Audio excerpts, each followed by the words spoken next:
Yeah, I think in terms of what we can do, I mean, I think we certainly can win.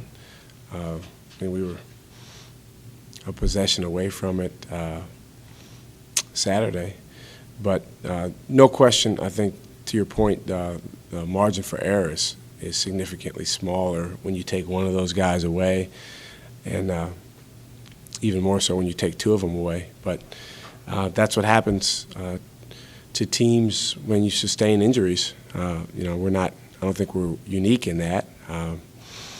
It happens across college basketball and other sports. So that's why you have a team. That's why you have a roster full of guys that hopefully can step up and contribute. There's no necessarily replacing Briante and what he did. When Trey can't play, there's no one guy that can do what he does, particularly on offense. But you just need other guys to do a little bit more of what they do well. And looking at the George Mason and the St. Bonaventure game, both games we scored over 70 points, which is a pretty good number, certainly in conference play. The difference was in one game we held the opponent to 60, and in the other game the opponent had 73. So I think that's where everything should start with us in terms of our growth and improvement is trying to get better on the defensive end. You do have talent, so I know you would probably like to have brought those guys a little bit slower. Now, do you have to get them out there instead of having them get some experience this year, prepare for next year? They've got to be ready this year. Well, readiness is a relative term.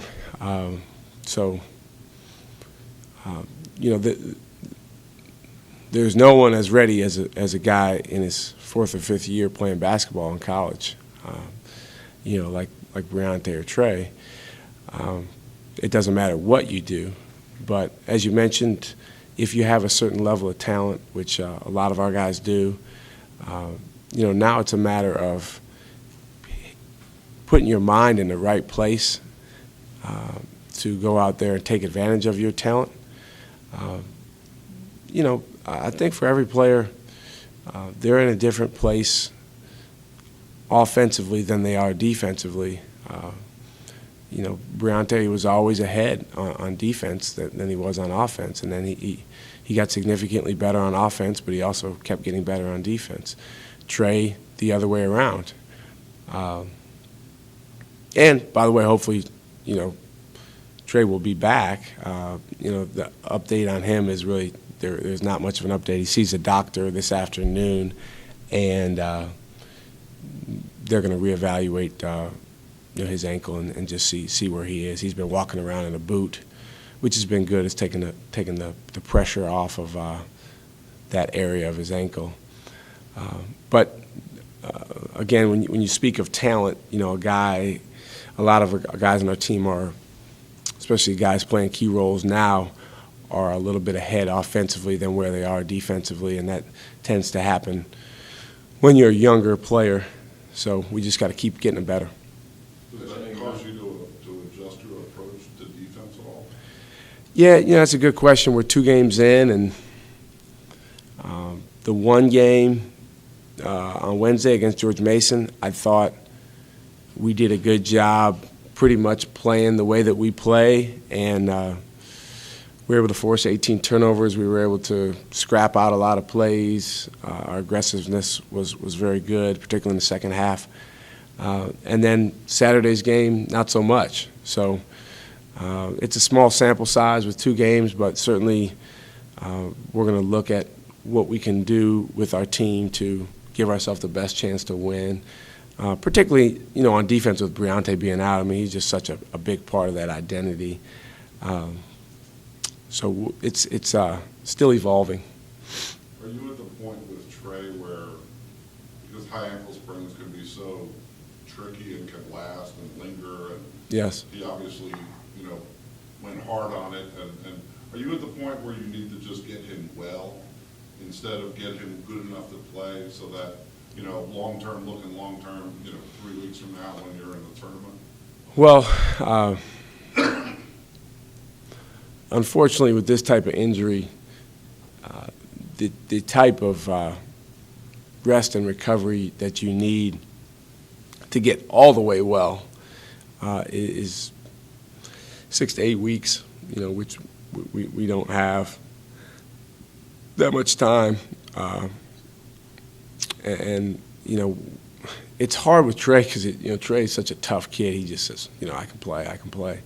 But, you know, I think as you guys have seen, not so much in the Rhode Island game itself, because that game he was, you know, superhuman. But after that, you know, after he came, he hasn't been 100% himself.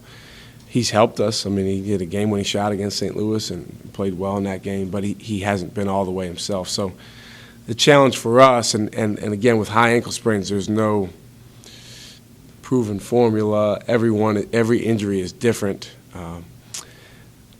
Is finding the time when it makes sense to bring him back, but he's feeling well enough to, you know, be enough of himself. But you know, your point is well taken. I mean, if it does mean sitting him for some games, so that he's at his best at the end of the year, i.e., you know, the conference tournament and you know, hopefully the postseason. That's definitely be one way of looking at it. But even that, I think that would start like 4 weeks or so from now. We're not necessarily guaranteed that he's going to be all the way better by then. Are you kind of in a mode where you're kind of protecting them from themselves at this point, a little bit? I mean, that's basically what we did with the St. Bonaventure game. But I think even he realized, because he was in so much pain when he re-aggravated it against George Mason. He was literally in tears, which for Trey is a lot. So I think even he realized, you know, I can't go right now. So yeah, I mean, we're just trying to protect that thing, and you know, we're going to get with the doctor again today, see what they think. You know, Trey's so optimistic. I mean, with him yesterday, he's getting treatment. He said, I feel a lot better. But I think what we need to do is, you know, really be acutely aware of how he's feeling each time he tries to go out there. Whenever he does try to go out and play and practice, we need to just be really aware. And if it's something that's really bothering him, then we need to pull him back. I think I mentioned this, but adjustments on defense. But with two guys out like that, are you having to have guys relearn each other defensively? Well, it's just different combinations, so it's more the combinations than anything. You know, typically we had one or both of those guys in the game, but you know, one thing that I think hopefully our guys and our team and our staff has done is we're not going to dwell on, well, what if we had them, or you know, what if Bree hadn't gotten hurt. It is what it is. So we just got to move forward, and like I said, injuries are a part of the game, and we have to learn how to be effective playing together with the combinations that are out there now playing. Coach, obviously this season's your primary focus, but how valuable are these reps these younger guys are getting for down the road? They're valuable, but you know, we're not really focused on that right now. I mean, we have all of our goals as a team are still out there in front of us, and you know, that's what we're focused on. And you know, it's February, so it's conference play, you know, grind time. So that's all our focus is on. You've been able to get all the young guys, you know, a pretty healthy amount of playing time. You know, I don't know if they're all at the point where you would say they're not freshmen anymore. They're, you know, they've played enough so that they're not really freshmen anymore. But does playing without Trey kind of expedite their offensive development a little bit? Just because it puts them in a situation where, you know, Terry Larrier knows that you guys need to score. Well, you know, as long as he's out, that's 16, 17 points a game that, you know, is out. And not only that, he he is really good at creating offense for his teammates as well. You know, one of our best guys making the right read and the right pass. So, yeah, I mean, it has to expedite them. I would say Terry's probably the primary guy, although I feel like Terry was coming along with that and making progress there, even when he's playing with Trey. Terry has a lot of potential offensively and defensively. Justin Tillman does. Michael Gilmore does. Johnny can be very, very good. We just got to get him more aggressive. But yeah, I mean, we just need those guys a little bit more. But I think having played them, you know, hopefully that will pay off for them. It's not like we're calling them down from the end of the bench, you know, 23 games in, and they hadn't done anything all year. That would be a challenging situation. But these guys have been in big games and contributed. What does LaSalle bring in here on Wednesday that you guys are going to have to continue to be successful? Great coach. He's a coach that I've got a ton of respect for.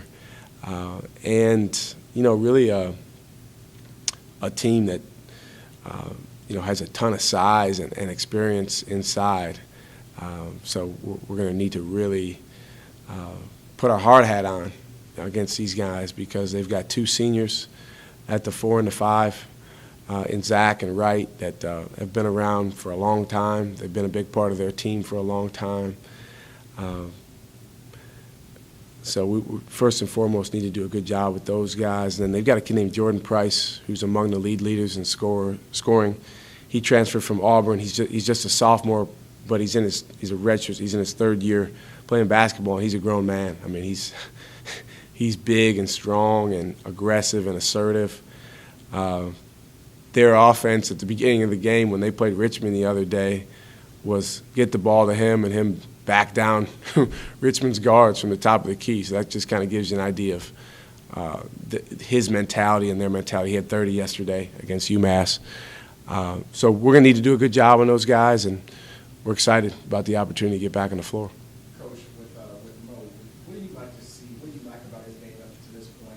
What do you want to see more of from him? Well, the exciting thing about Mo is he's come so far and made so much progress. I told this story on the radio show a couple of weeks ago. We had an assistant coach who I adore, but was wrong in this case. He told me when we were moving from the CAA to the A10, he said, Mo's a CAA player. He's going to have a hard time in the A10. I said, oh, okay, we'll see about that. And I think he can play in the A10. Mo's just gotten better and better. And I think the exciting thing is he still has a ton of growth that can occur. There's a lot of stuff that he can do, and he does at times in practice that hasn't necessarily shown itself on the floor. He's done a great job of buying into a role, even though we haven't tried to necessarily box him into one role. But, you know, the reality, and again, when Bree and Trey were playing, is, you know, those guys were going to dominate the ball along with Mel and some of our other guys. So Mo didn't necessarily get the ball as much as maybe he would have wanted, but we've been trying more and more to get him the ball. He's terrific at the back of the press and protecting the rim. Some of the blocks he's had recently have just, you know, been phenomenal. He had 5 the other day at St. Bonaventure.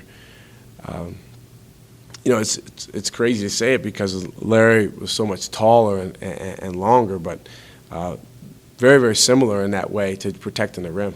You know, just great timing and a great job blocking shots. But he's so much more than that. He's probably the brightest guy on our team in terms of his intellect and his mind. I told him, I was texting with him last night, I said, what do you want to do the next 10 years? Because you can do whatever you want to do. He's probably going to graduate in 3 years. You've heard me talk about before what I think he could do on the football field if he wanted. So he's great to have. I wish we could clone him, and if we had 2 or 3 of them, that'd be better. I know you've always talked about trying to get him more involved offensively. Is that something that you would, I guess, would make more of an effort early on? Yeah, you know, I watched all of our offensive possessions in our last 2 games without Bree and mostly without Trey. Yesterday, I rewatched those and just took some notes on some of the things that, you know, maybe we want to emphasize more on offense or do a little bit differently. And that was one of the notes is just try to get Mo the ball more, and not just on the low block. I think when he gets the ball on the elbow, some good things can happen from there. And he's a guy that he can make mid-range jump shots. He's continued to gain a comfort level with expanding his game, and I think that'll continue to improve.